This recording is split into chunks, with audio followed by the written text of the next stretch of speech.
Të premten, presidenti Donald Trump i dha një deklaratë të fortë duke theksuar se kontrolli i Shteteve të Bashkuara të Amerikës mbi Greenlandën është thelbësor për sigurinë ndërkombëtare.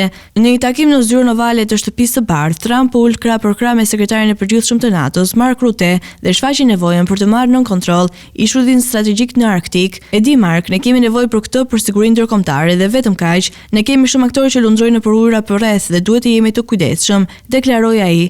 Një pyetje të drejtë për perspektivën e aneksimit, këmbguli duke thënë, unë mendoj se kjo do të ndodhë. Ky mendim ka qenë pjesë e agjendës së tij që nga marrja e detyrës më 20 janar përfshin dhe mundësinë që NATO të përfshihet në përpjekjet për kontrollin e ishullit, një territor me gjysmë autonom nga Danimarka. Trump argumentoi se refuzimi i Danimarkës për diskutime të hapura për këtë çështje mund të përshkallëzojë tensionet rajonale, sidomos me aktivitetet e kinezëve dhe Rusisë në rrugë ujore.